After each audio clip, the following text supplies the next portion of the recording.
للمزيد من العطاء يرجى الاشتراك بالقناة وتفعيل زر الجرس.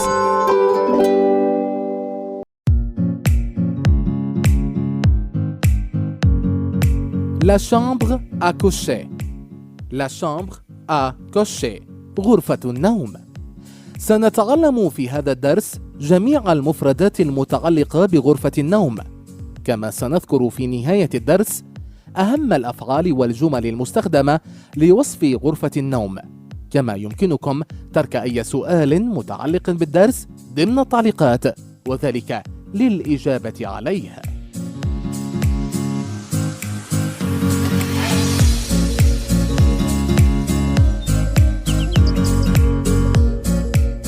نبدأ مع مفردات غرفة النوم.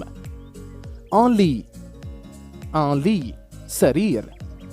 un lit superposé. un lit superposé سرير بطابقين. deux matelas. deux matelas مرتبة أو فراش. un oreiller. un oreiller وسادة. un traversin. un traversin وسادة أو دعامة. l'édredon.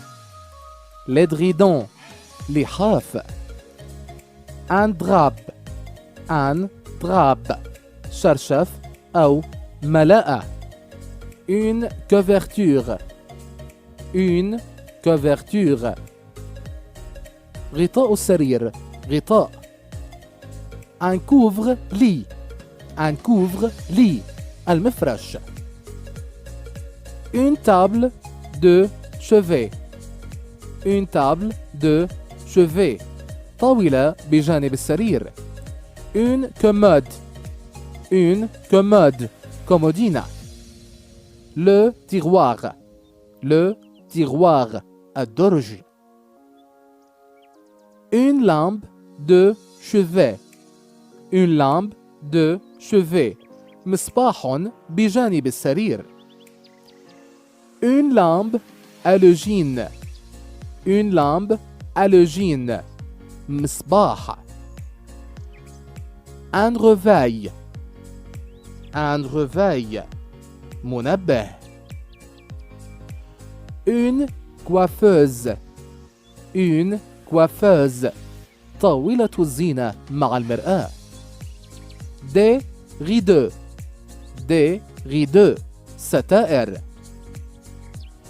une bonneterie. une bonneterie أو une placard. une placard خزانة الملابس. une armoire. une armoire خزانة. un coffret. un coffret أو la malle.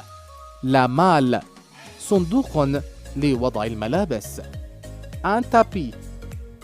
un tapis سجادة. des pantoufles.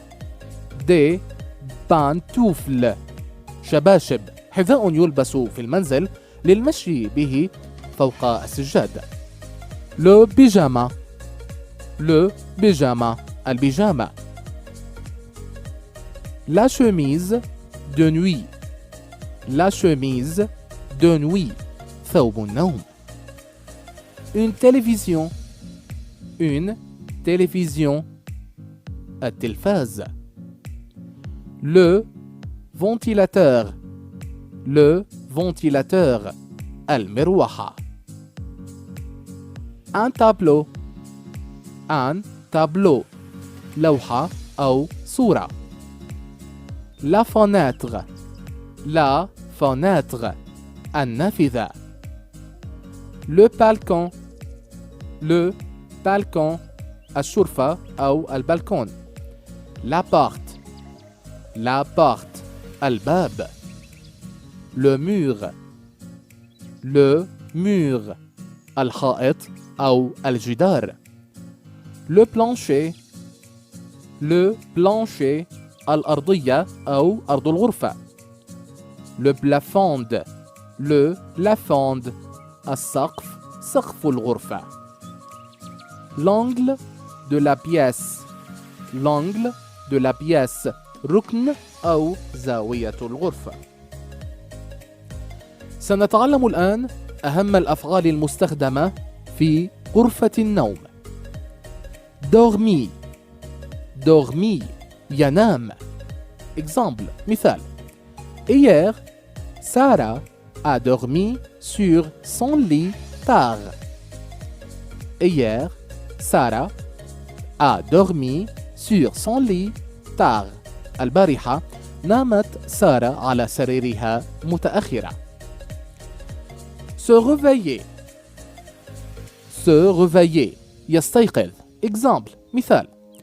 Ce matin, je me suis réveillé tôt. Ce matin, je me suis réveillé tôt. في هذا الصباح استيقظت باكرا. ranger. ranger يرتب. Exemple, مثال. Ensuite, j'ai rangé la chambre à coucher. Ensuite, j'ai rangé la chambre à coucher. ثم رتبت غرفة النوم. nettoyer. nettoyer ينظف. Exemple, مثال. Elle a nettoyé la plafonde soigneusement. Elle a nettoyé la plafonde soigneusement. نظفت سقف الغرفة بعناية. éteindre la lumière. éteindre la lumière يطفئ النور. Exemple, مثال. Il faut éteindre la lumière après sortir de la chambre. Il faut éteindre la lumière après sortir de la chambre. يجب إطفاء النور بعد الخروج من الغرفة. allumer la lumière. allumer la lumière يشغل النور أو يشعل النور. Exemple, مثال. On allume normalement les lumières en entrant à la chambre. On allume normalement les lumières en entrant à la chambre. نشغل الأنوار عادة عند دخولنا إلى الغرفة. se maquiller. se maquiller تضع المكياج. Exemple, مثال. La dame se maquillait avant de sortir de la maison. La dame se maquillait avant de sortir de la maison. تتزين السيدة قبل خروجها من المنزل. faire une sieste. faire une sieste يأخذ قيلولة. مثال. Il est mieux de faire une sieste après-midi. Il est mieux de faire une sieste après-midi. من الجيد القيام بقيلولة بعد الظهر. régler l'alarme. régler l'alarme يضبط المنبه. Exemple, مثال. Il a réglé l'alarme à 7 heures pour aller à l'école. Elle a réglé l'alarme à 7 heures pour aller à l'école. ضبطت المنبه في الساعة 7 للذهاب إلى المدرسة. سنذكر الآن بعض الجمل المستخدمة في غرفة النوم. Dans la chambre des bébés, il y a un lit superposé. Dans la chambre des bébés, il y a un lit superposé. في غرفة الأطفال يوجد سرير بطابقين. On se réchauffe souvent par des couvertures. On se réchauffe souvent par des couvertures. غالبا ما ندفئ أنفسنا ببطانيات. Il y a un drap à petites fleurs en coton sur le lit. Il y a un drap à petites fleurs en coutant sur le lit. يوجد شرشف مزخرف بورود صغيرة مصنوع من القطن على السرير. Le réveil est indispensable pour se réveiller à l'heure. Le réveil est indispensable pour se réveiller à l'heure. المنبه ضروري للاستيقاظ في الوقت المناسب.